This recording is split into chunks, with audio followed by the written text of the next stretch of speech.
हुकूमत का हफ्ते से डोमेस्टिक फ्लाइट ऑपरेशन बहाल करने का फैसला। सख्त एसओपी के तहत महदूद पैमाने पर परवाजें चलाई जाएंगी। आइंदा हफ्ते ट्रेनें और बैन सूबाई ट्रांसपोर्ट बहाल करने का भी इम्कान। उधर लॉकडाउन के बायस पाकिस्तान में फंसे हजारों बरतानवी शहरी वतन वापस पहुंच गए।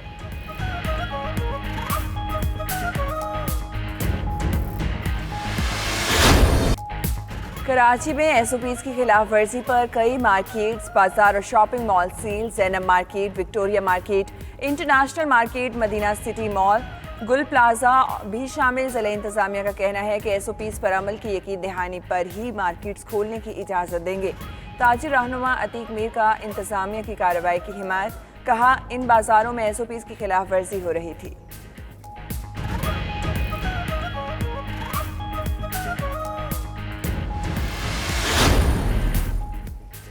बाजारों में मास्क का इस्तेमाल, न समाजी फासले का ख्याल। बाजारों और सड़कों पर रश, एसओपी की खिलाफ वर्जियां जारी। दुकानदारों ने भी हुकूमत से किए गए वादे भुला दिए। वज़ीर आला पंजाब ने एसओपी पर अमल की रिपोर्ट मांग ली। असलम इकबाल का अनारकली बाजार का दौरा, एसओपी की खिलाफ वर्जी करने वाले बाजार बंद करने का इंदिया।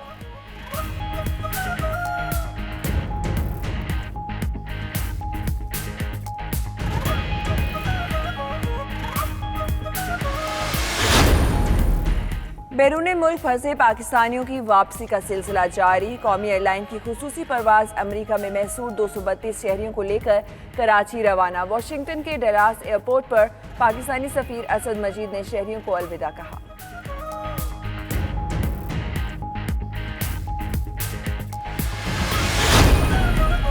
तहकीकाती कमीशन में आज तलबी, वज़ीर आला सिंध का पेश होने से इनकार। एडवोकेट जनरल सिंध ने FIA को मुराद अली शाह के पेश न होने के मुतालिक बता दिया। खत में लिखा, TORs के तहत कमीशन वज़ीर आला को तलब नहीं कर सकता। उधर वज़ीर आला पंजाब शुगर इंक्वायरी कमीशन में पेश, उस्मान बुज़दार ने कमीशन में बयान कलमबंद करा दिया।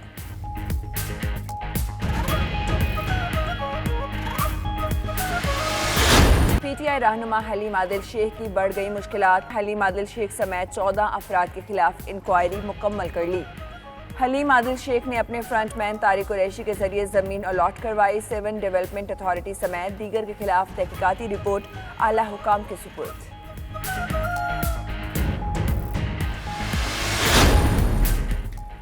वफाकी हुकूमत ने कौमी अक़लियती कमीशन की तश्कील का नोटिफिकेशन जारी कर दिया। 12 रुकनी अक़लियती कमीशन में कादियानियों को शामिल नहीं किया गया। हिंदू मजहब से ताल्लुक रखने वाले चेलाराम कमीशन के चेयरमैन होंगे। अक़लियती कमीशन में 2 मुसलमान, 3 हिंदू, 2 सिख मजहब के नुमाइंदे शामिल।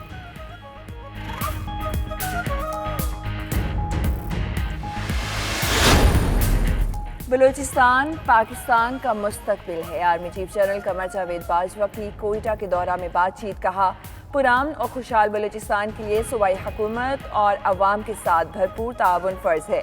आर्मी चीफ को कोर हेडक्वार्टर्स जनूबी कमांड में सिक्योरिटी सूरत हाल पर ब्रीफिंग। सिपा सलार ने अफसरान और जवानों की लगन और पेशा वराना सलाहियतों को भी सराहा।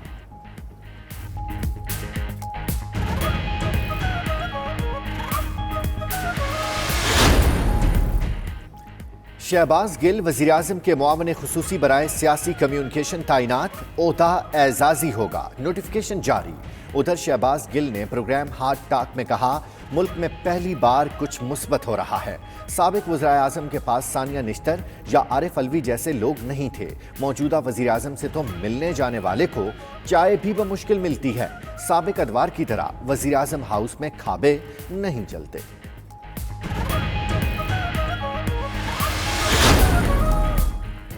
वज़ीर आला पंजाब सरदार उस्मान खान के जनूबी पंजाब में डेरे आज डेरा गाजी खान में कई मंसूबों का संगे बुनियाद रखेंगे। कमिश्नर ऑफिस में अफसरान के साथ इजलास भी होगा।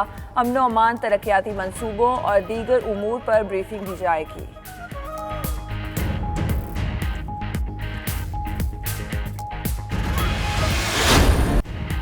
और महविश हयात ने रमज़ानुल मुबारक की मुनासबत से अपनी आवाज़ में रिकॉर्ड शुदा नात करम मेरे आका रिलीज़ कर दी।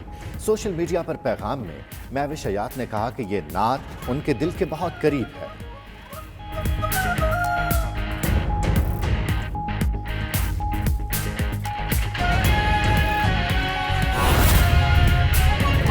मामला से मुआवजा करें तो फिर देखें कि यहाँ पे क्या सूरत हाल है।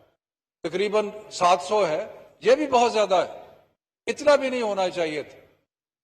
लेकिन और जितनी जितनी इन्फेक्शन की बात होती है, इन्फेक्शन बढ़ रही है, एक्चुअली अगर इन्फेक्शन बढ़ेगी तो शरह अमवात जो है वो तनासब के हिसाब से और कम हो जाएगी। लेकिन हमें साथ साथ जब तनकीद की जाती है और ये कहा जाता है कि जी इन्होंने परवाह नहीं की, मैं पूछता हूं कि उनकी आपने परवाह की जो तनकीद कर रहे थे? उन्होंने इस चीज की परवाह की कि लोग जो हैं उनके लॉकडाउन के असरात आम आदमी पे क्या होंगे?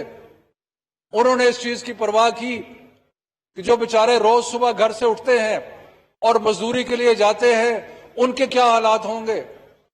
क्या उन्होंने इस चीज की परवाह की कि जो दुकानदार सुबह उठता था और वो अपने दुकान से रोज की कमाई कर रहा था, उसके क्या हालात होंगे? आज की अखबार में जनाब स्पीकर, डिप्टी स्पीकर साहब, आज की अखबार में पिंडी में एक आदमी ने अपनी बीवी को कत्ल किया और फिर अपने आप को कत्ल किया, और उसकी वजह क्या बताई? वजह बताई कि सारे जराए आमदन जो थे वो खत्म हो चुके थे और घर में खाने पीने के लिए कुछ नहीं था। तो इसीलिए जो हमारी प्राइम मिनिस्टर ने पहले दिन से यह कहा था कि हमने बीमारी का भी मुकाबला करना है, हमने कोशिश करनी है कि बीमारी जो है उसको हर तरीके से उसका मुकाबला करें, और लॉकडाउन किए हमने, और हमने जितने तालीमी इदारे थे वो सारे बंद कर दिए, जितनी शादी हॉल थे, ट्रांसपोर्ट, सब कुछ बंद कर दिया। लेकिन साथ साथ एक हमारा सोच ये थी कि अगर हमने मईशत के लिए कुछ ना किया, अगर हमने वो लोगों के लिए रोजगार के लिए कुछ ना किया, तो फिर जो हालात होंगे वो बहुत ही बुरे होंगे।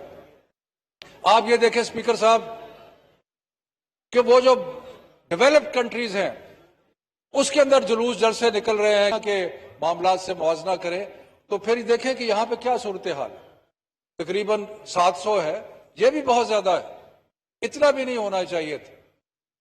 लेकिन और जितनी जितनी इन्फेक्शन की बात होती है, इन्फेक्शन बढ़ रही है, एक्चुअली अगर इन्फेक्शन बढ़ेगी तो शरह अमवात जो है वो तनासब के हिसाब से और कम हो जाएगी।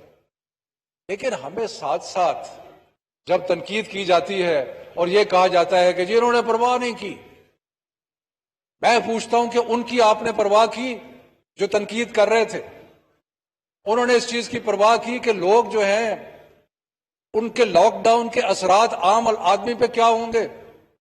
उन्होंने इस चीज की परवाह की कि जो बेचारे रोज सुबह घर से उठते हैं और मजदूरी के लिए जाते हैं, उनके क्या हालात होंगे? क्या उन्होंने इस चीज की परवाह की कि जो दुकानदार सुबह उठता था और वो अपने दुकान से रोज की कमाई कर रहा था, उसके क्या हालात होंगे? आज की अखबार में जनाब स्पीकर, डिप्टी स्पीकर साहब, आज की अखबार में पिंडी में एक आदमी ने अपनी बीवी को कत्ल किया और फिर अपने आप को कत्ल किया, और उसकी वजह क्या बताई? वजह बताई कि सारे जराए आमदन जो थे वो खत्म हो चुके थे और घर में खाने पीने के लिए सोच ये थी कि अगर हमने मईशत के लिए कुछ ना किया, अगर हमने वो लोगों के लिए रोजगार के लिए कुछ ना किया, तो फिर जो हालात होंगे वो बहुत ही बुरे होंगे। आप ये देखें स्पीकर साहब कि वो जो डेवलप्ड कंट्रीज हैं उसके अंदर जुलूस जल से निकल रहे हैं कि मामला से मुआवजा करें, तो फिर देखें कि यहां पे क्या सूरत हाल है। तकरीबन 700 है, ये भी बहुत ज्यादा है, इतना भी नहीं होना चाहिए था। लेकिन और जितनी जितनी इन्फेक्शन की बात होती है, इन्फेक्शन बढ़ रही है, एक्चुअली अगर इन्फेक्शन बढ़ेगी तो शरह अमवात जो है वो तनासब के हिसाब से और कम हो जाएगी। लेकिन हमें साथ साथ जब तनकीद की जाती है और यह कहा जाता है कि जी इन्होंने परवाह नहीं की, मैं पूछता हूं कि उनकी आपने परवाह की जो तनकीद कर रहे थे? उन्होंने इस चीज की परवाह की कि लोग जो हैं उनके लॉकडाउन के असरात आम आदमी पे क्या होंगे? उन्होंने इस चीज की परवाह की कि जो बेचारे रोज सुबह घर से उठते हैं और मजदूरी के लिए जाते हैं, उनके क्या हालात होंगे? क्या उन्होंने इस चीज की परवाह की कि जो दुकानदार सुबह उठता था और वो अपने दुकान से रोज की कमाई कर रहा था, उसके क्या हालात होंगे? आज की अखबार में जनाब स्पीकर, डिप्टी स्पीकर साहब, आज की अखबार में पिंडी में एक आदमी ने अपनी बीवी को कत्ल किया और फिर अपने आप को कत्ल किया, और उसकी वजह क्या बताई? वजह बताई कि सारे ज़राए आमदन जो थे वो खत्म हो चुके थे और घर में खाने पीने के लिए